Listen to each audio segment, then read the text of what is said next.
신동호 의원입니다. 국무조정실장님. 네. 제가 지난해부터 이 국고보조사업제도에 네네. 대해서 문제점 지적을 여러 번 했지 않습니까? 그렇죠, 예.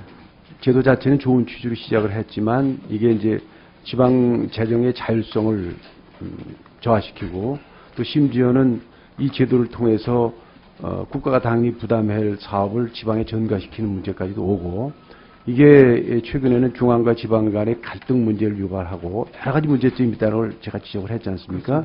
또 이 문제에 대해서는 우리 실장께서도 공감을 하고 이제 고쳐나가겠다 이렇게 답변을 하셨어요. 네네. 그간에 좀 우리 국무총리실 입장에서 어떠한 노력을 해오셨는지 그 과정을 좀 설명해 주십시오.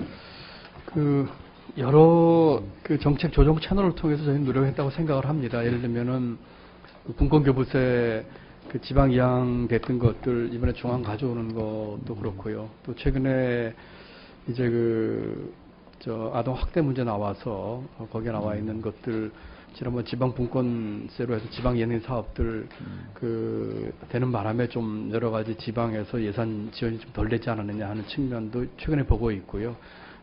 따로 그걸 가지고 보조금 사업 가지고 전담해서 하진 않았으나 여러 정책 조정 과정에서 그 문제를 제가 들여다봤다고 생각을 합니다. 그런데 지금 말씀 들어보면은 그렇게 이 문제를 심각하게 인식을 하고 계시지 않은 느낌이 들고 제가 듣기는 좀 실망스럽습니다. 왜 그러냐면은 이게 지금 국고보조사업이 1000개입니다. 예. 대충 그렇지 아시잖아요. 그렇습니다. 예.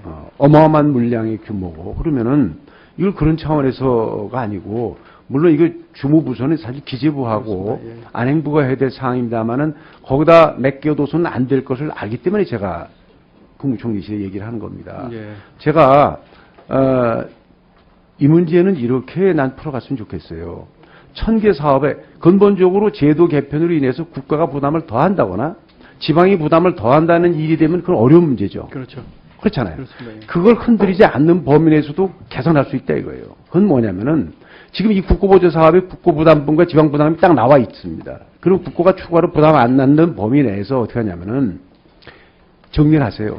꼭 해야 될 사업만 남겨놓고 100개면 100개, 200개면 200개 남겨놓고 나머지를 정리해서 국가 사업은 국가가 100% 부담하고 지방 사업은 지방이 100% 부담을 정리하면은 지방에 어떤 효과가 있냐면 지방이 난립니다. 돈이 없어요. 그러면은 선택해서 이 사업은 우리는 안 하겠다.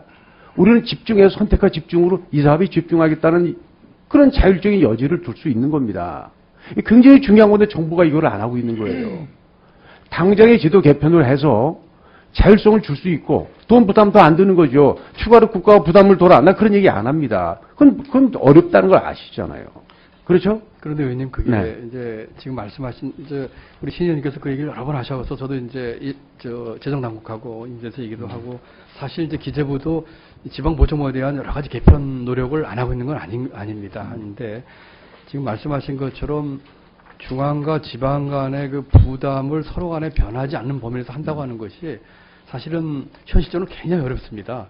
그래서 지금 1000개 넘는 보조금 사업들 일부 정비하는 거, 그다음에 일부는 중앙정부 사업과 관련된 것 중에서 일부는 광특이라든지 이런 데 옮겨가지고 또는 포괄보조금 개념으로 하는 쪽의 노력을 하고는 있습니다만 주는 돈과 받는 돈을 변동시키지 않은 범위 내에서의 제도에서는 아니 그거 제가 말이 끊어서 죄송한데 제가 한번 우리 지방재정당국연구원에 한번 용역을 하라고 그래서 봤어요. 네, 네. 충분히 가능해요. 예. 지금 예를 들어 이런 거죠. 국고부담분의 비율이 높은 사업은 국가 100% 부담하고 지방비 분담 비율이 높다는 얘기는 지방비 분담 성격이 높다는 거예요. 그걸로 칼로 끊듯이 이건 분명히 지방사업이다, 이건 분명히 국고사업이다라고 정리하기는 어려운 걸 아시잖아요. 그렇습니다. 그러나 그렇다면 영원히 해결 못할 거니까 예를 들어서 지금 국고부담비 많은 거는 국고 100% 하고 지방비 분담이 많은 건 지방비를 하고 중간에 아주 애매하다는 얘기는 이것은 양쪽이 부담해야 할 성격이 있다는 얘기죠. 이렇게 해서 정리를 해보면 무슨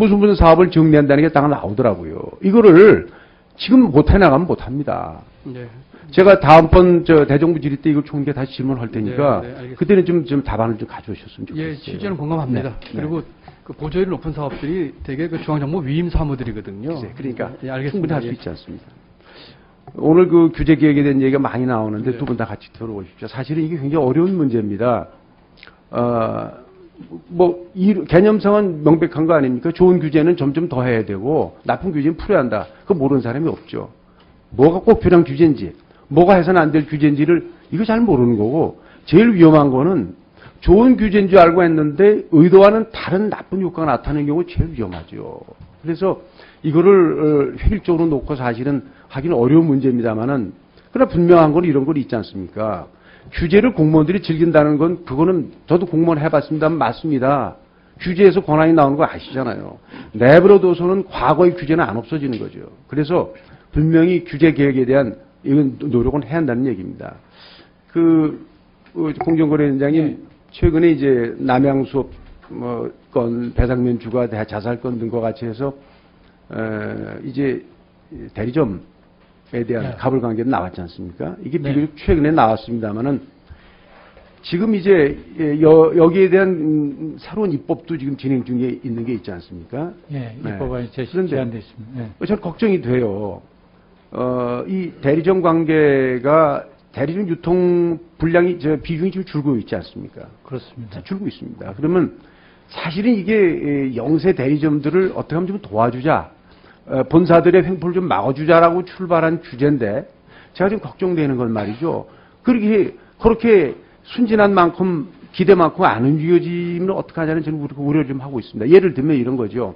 새롭게 본사는 대리점 관계에서 이렇게 하면 안 된다고 자꾸 규제를 하면은 그 대리점 없애버리고 우리가 직영하자라든가 대리점 유통망을 처음부터 우리 이용 안 하겠다라든가 이렇게 하면은 전혀 의도 안 하듯이 대리점 현재 영세업주들은 아마 그 물량 자체도 줄어서 망할 겁니다.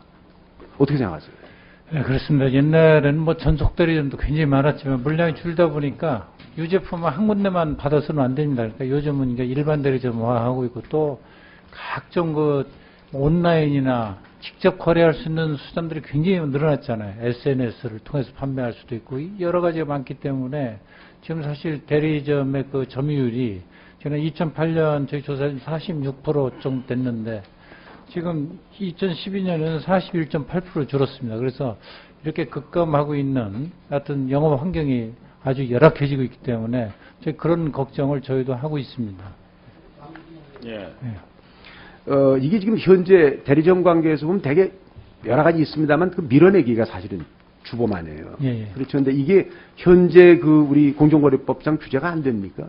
됩니다. 지금 그래서 지금 남양유업도 현행 공정거래법 규정으로 지난번에 처벌을 했습니다. 가능하잖아요. 예. 그래서 이제 이런 게 하나 이해가 됩니다만은 새롭게 규제 조항을 하나 만드는 게 중요한 게 아니고 있는 법 갖고도 지금 단속 못한 걸 강조하는 게 낫죠. 그리고 그 과정에서 혹시 영세 대리점들이 예기치 못한 영향으로 오히려 고통받는 일이 없을까도 그런 걱정을 좀 해주셔야 한다는 얘기입니다. 예, 그렇습니다. 고맙습니다. 이상입니다. 예, 수고하셨습니다. 다음은 이상직 위원님 질의해 주시기 바랍니다.